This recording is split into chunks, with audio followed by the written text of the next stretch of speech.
Oui, chers amis, tout à l'heure là, je vous ai parlé du canal SM Boss, de son importance, voilà, mais je n'avais pas illustré ça avec des éléments précis du schéma. Voilà, donc là, j'ai pris un schéma où le canal est vraiment bien dessiné.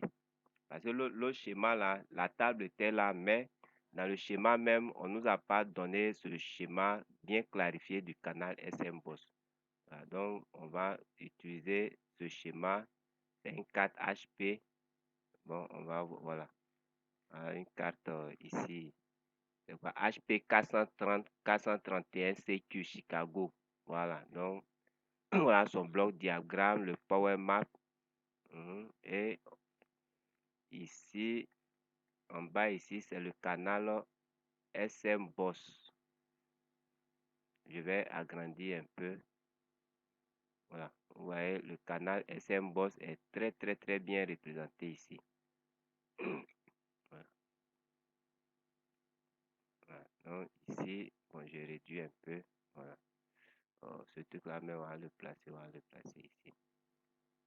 Donc vous voyez ici le canal SM Boss, j'ai agrandi encore, j'ai agrandi un peu.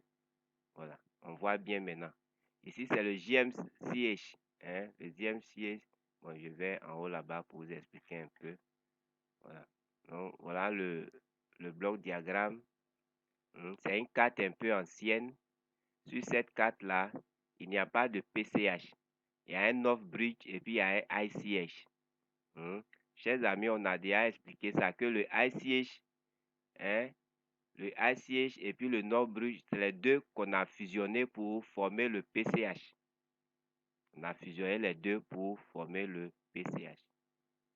Si vous voyez, il y a certains éléments même qu'on a envoyés dans le processeur. Voilà, donc on a fusionné les deux pour former le PCH.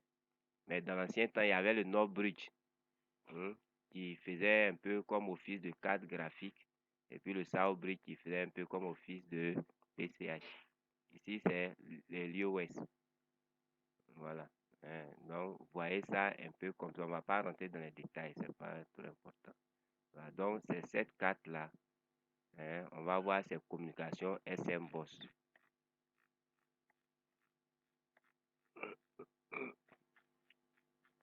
Voilà, ce qui, je reviens ici. Bon, c'est pas grave. Voilà. Donc, vous voyez ici, on a, je vais commencer par l'iOS. Voilà l'iOS ici. Ici, ITE 8502. Voilà, elle communique avec qui? Avec thème sensor, c'est le thème sensor ici. Qu'on appelle ça, le senseur de température, qu'on appelle ça, mais le détecteur de température, le thème sensor, je vous ai expliqué dans l'autre partie du cours là. Le détecteur de chaleur au niveau du GPU, de la graphique, et puis au niveau du CPU ici, ça c'est le processeur. Voilà, donc il y a une communication entre ce détecteur-là et puis l'iOS. Vous voyez ici SM Boss 0 data, ici SM Boss 0 clock. Et le signal ici, là, le signal plus V3AL, ici, là, c'est la Virec 3.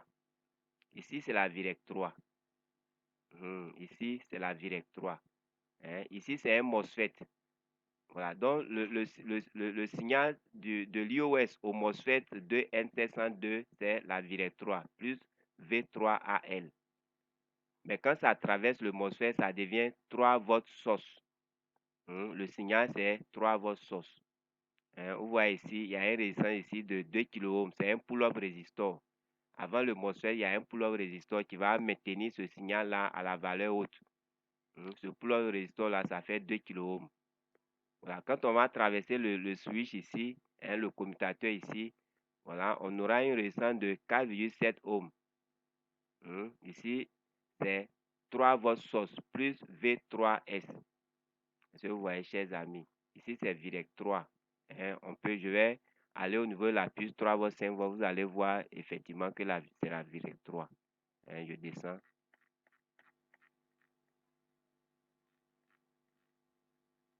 Voilà, donc voilà la puce 3 volts, 5 volts ici, j'ai agrandi un peu. La puce 3 volts, 5 volts. Vous voyez ici, Voilà. Ici, c'est plus V3A. Ça, c'est la 3 volts always qui vient sur la bobine L1002. La 3 volts always. Et puis, la 3 volts always. Voilà, ça, c'est la 3 volts always. C'est ça qui vient sur la bobine. Voilà la bobine. Maintenant, on va voir 3AL là, c'est quoi? Vous voyez Virec 3. Virec 3. Voilà, ça quitte ici. C'est ça qui vient ici. Plus V3AL. Plus V3AL. C'est ça qui est la Virec 3. Voilà. Pour ne pas faire d'amalgame. Parce qu'il y a certains qui vont dire non, 3AL là, pourquoi ça devient 3VS? Voilà, c'est eux qui ont fait ça comme ça. Ça, moi, je ne peux pas vous répondre, mais c'est le constructeur. Allez demander au constructeur pourquoi il a fait ça comme ça. Moi, je commente. Voilà, donc j'agrandis. Voilà, donc on revient ici. Donc vous voyez que la Virec 3, c'est le départ du signal. Quand il traverse le commutateur là, le switch, voilà, ici, entre le switch pour arriver au détecteur, c'est 3VS. C'est une tension source. C'est une tension source. Voilà, le signal a une valeur de la tension source et le pull-up résistor ici fait 4,7 kΩ. SM boss 0 data 3S, SM boss 0 clock 3S. Ici, vous voyez, ils ont mis SM boss 0 data 3AL, SM boss 0 clock 3AL. Voilà. L'iOS a une communication, SM boss aussi avec la batterie. Vous voyez la batterie, le chargeur. Voilà, une communication SM boss qui est portée par le signal V3AL aussi. La valeur du signal là, c'est V3AL. Qu'on trouve sur le pull-up résistor. Ce pull-up résistor là est 2,2 kΩ. Voilà, donc l'iOS va communiquer ici avec la batterie, va communiquer avec le chargeur pour pouvoir charger la batterie. Sinon, la batterie ne va pas charger. Donc, chers amis, si vous voyez que ce pull-up résistor là, de 2 kΩ là, si il perd sa valeur, au lieu de 2 kΩ, vous allez voir peut-être 1 kΩ, vous allez voir que votre chargeur là, votre batterie ne va pas charger, il va avoir un souci. Voilà la pile de charge, c'est ce qu'on appelle chargeur. Vous allez avoir un souci. Ça peut même devenir zéro. Vous allez avoir un souci. Voilà. Les gens, non, j'ai tout testé, la pile de charge, il n'y a pas de problème. Lui, il n'y a pas de problème, mais je ne sais pas pourquoi la batterie ne charge pas. Est-ce que ce n'est pas le chargeur, frère? Il faut venir tester le pull-up résistor ici. Est-ce qu'il y a effectivement les 2 kΩ? S'il n'y a pas les 2,2 kΩ, il faut changer ça pour régler ce problème. Est-ce que la 3 volts, la Virec 3 là arrive effectivement ici pour venir transporter les informations. Voilà, les signaux là, c'est ça. C'est les transporteurs d'informations. Voilà. On va venir ici. Voilà. Donc ici aussi, on voit, on voit ici le JMCH. Le JMCH qui est un peu, le JMCH ici, vous voyez, voilà sa communication SM Boss. Le JMCH, voilà sa communication SM Boss qui est là. Le JMCH qui est un peu comme c'est le North Bridge en fait. Le North Bridge. Voilà, le North Bridge. Voilà, qui est un peu comme la graphique. Ouais, communique ici avec le port HDMI. La communication, c'est UTMD DDC data, UTMDS DDT clock. Le JMCH et puis ce switch qui est là, la valeur du SM boss là, c'est plus 3V3.3S. Le pull-up résistor fait aussi 2 kΩ. Voilà, à partir du switch jusqu'au terminal HDMI, voilà, on a le signal qui est maintenant 5 VS. Le signal a une valeur de 5 VS. Le pull-up résistor fait toujours 2,2 kΩ. Voilà, la même chose au niveau du LVDS. La graphique communique avec le LVDS. SM, LVDS, DDC data, LVDS, DDC clock. Le signal, voilà, le SM boss, la valeur du signal, c'est plus V3.3S, 2 kΩ aussi. Voilà. Ici aussi, c'est la même chose. la graphique, hein, le CRT sur le CRT ici, la sortie CRT. Hein.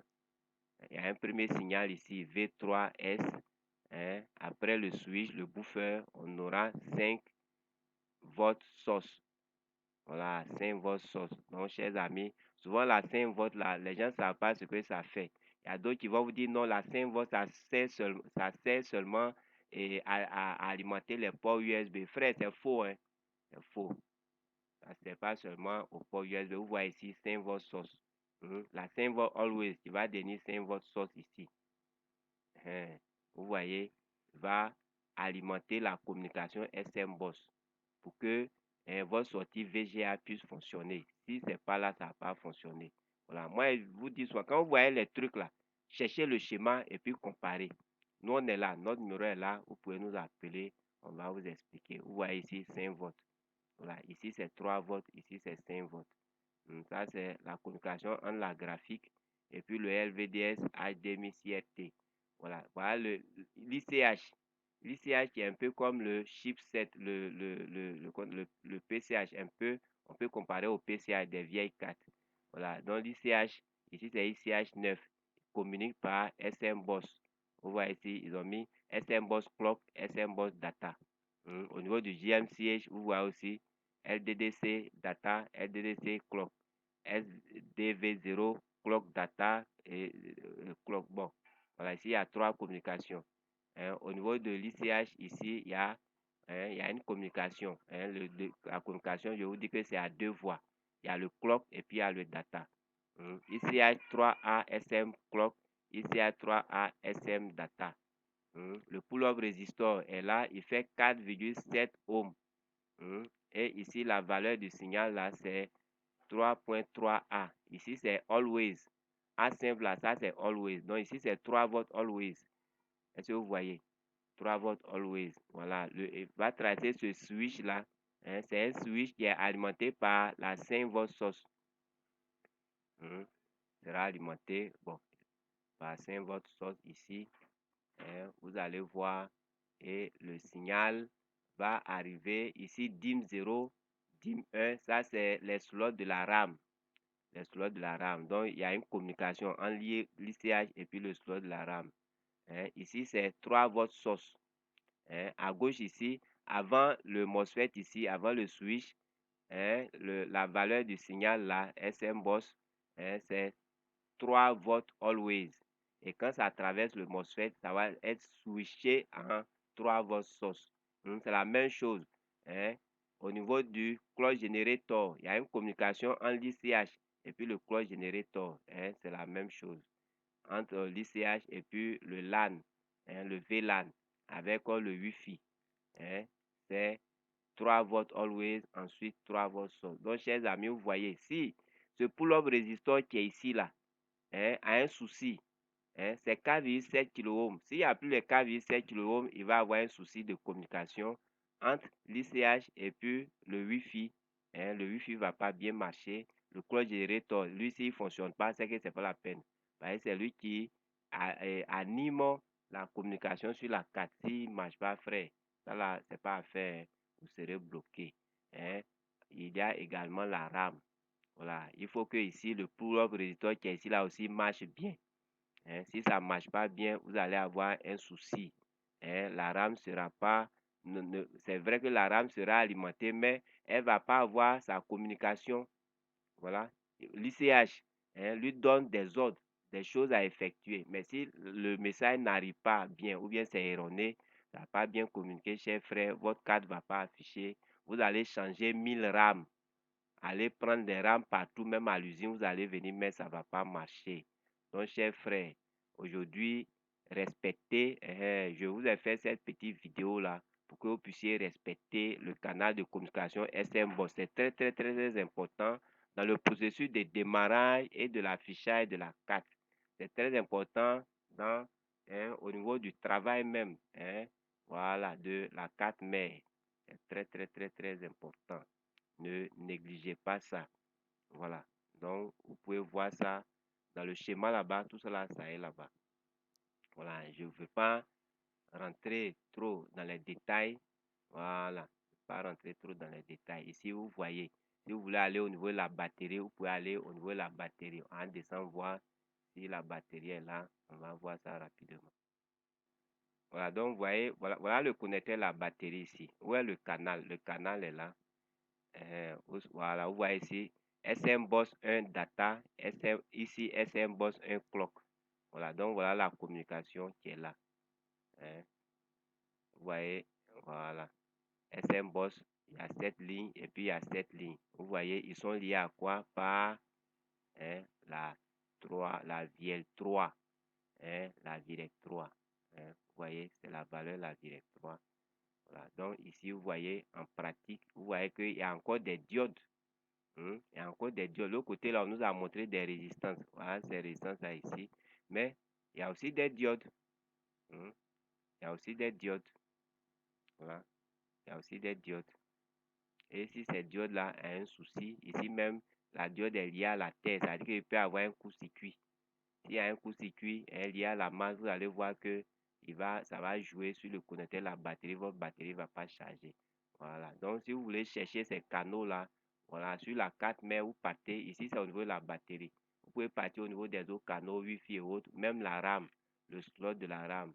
On va aller là-bas, vous allez voir le canal SM Boss au niveau de la RAM. La RAM, là, c'est quelle page? RAM, c'est quelle page là? Bon, ils n'ont pas donné la page, je vais aller fouiller. Voilà, chers amis, voilà la RAM ici. Vous voyez, voilà le slot de RAM ici. On peut chercher les SM Boss là. Où sont les SM Boss? Voilà SM Boss ici. Vous voyez ici, PAT 197 et puis 201. Je vais agrandir. 197 et puis 201. J'ai agrandi, vous allez voir. 190. Voilà, vous voyez la communication. Où est ça? Non, excusez, c'est pas 180, c'est 202 et puis 200. Voilà, pas 202 et puis 200. Vous voyez les communications SM Boss Clock et puis SM Boss Data. 202 et puis 200. SM Boss Clock, SM Boss Data. Vous voyez ces communications-là. Voilà, au niveau de la RAM, voilà la communication qui est là. Le PCH communique avec la RAM. À travers ces deux pattes-là, 202 et puis 200. Voilà. Donc, s'il y a un souci que la communication n'est pas là, frère, vous allez voir que les alimentations et la RAM sont là. Vous voyez les alimentations et la RAM. Ici, c'est un RAM DDR3. Les alimentations, on a 1.5. Ça, c'est le VDDQ. 1.5. VDDQ. Ça est là. Il y a 3 volts. Ça, c'est le Speedy. Serial Present Detect. 3 volts. Ça est là. Référence, la VRF, qui a la même valeur que le VTT. Vous voyez ici le VTT, à la patte 203, 204. Le VTT est là. Le VTT a la même valeur que la référence, 0,75. Donc, vous voyez que toutes les tensions de la RAM sont là. VRF, VTT, Speedy, VDDQ, tout est là. Mais votre RAM fait qu'il n'y a pas affichage parce que la communication SM Boss n'est pas là, ou bien c'est erroné, c'est pas bon. Voilà, la 3 volts qui doit venir là, ça n'arrive pas 3 volts. Peut-être que c'est 1 volt, bien 2 volts, ou bien il y a un court-circuit à la masse. Vous voyez que votre carte ne va pas afficher. Chers frères, c'est pas compliqué. Venez vous former. Venez, on va vous former, c'est pas compliqué. Vous nous contactez, voilà notre numéro. C'est vrai que dans la description, le numéro est là, mais je vais vous écrire ici, où je vais trouver une paille blanche pour écrire. Je vais aller là-bas. Voilà, il y a une paille blanche ici. Voilà notre numéro WhatsApp ici. Voilà. Voilà notre numéro WhatsApp. Vous pouvez nous écrire par WhatsApp, c'est 225 07 08 65. 65 38 07 à la fin. Voilà, vous pouvez nous joindre par ce numéro-là, par WhatsApp, pour envoyer un message. Voilà, vous pouvez prendre aussi 225 07 97 02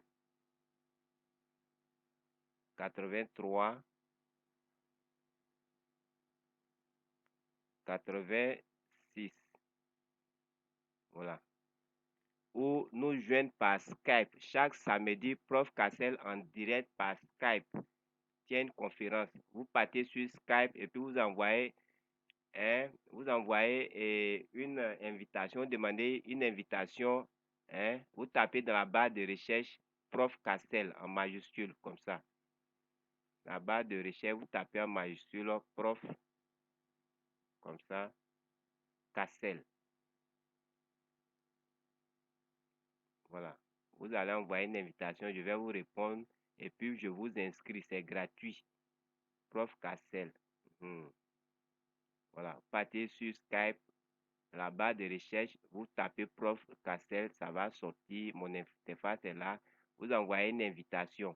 C'est le samedi, ce samedi-là à samedi. Voilà, ça dépend de vous. Si vous êtes motivé, on va le faire chaque samedi. Voilà, ce qui est ce samedi, combien mars là? Je crois que c'est le 9. Aujourd'hui, c'est quand? Aujourd'hui, c'est le 7. Le samedi 9. Voilà, ce samedi 9 mars 2024 à 10h GMT. 10h GMT, on commence la conférence. C'est gratuit. Voilà, vous pouvez poser toutes vos questions, vos préoccupations, ceux qui veulent être formés, les conditions, on va vous donner tout ça, chers frères. C'est gratuit. Vous inscrivez maintenant. Vous envoyez la notification, j'accepte, puis je vous inscris. Voilà, c'est gratuit. On va vous former. C'est pas compliqué. Les 4 mails là, c'est pas compliqué. C'est parce que les gens n'ont pas l'information, ils n'ont pas l'enseignement qu'il faut faire. C'est ça qui les fatigue.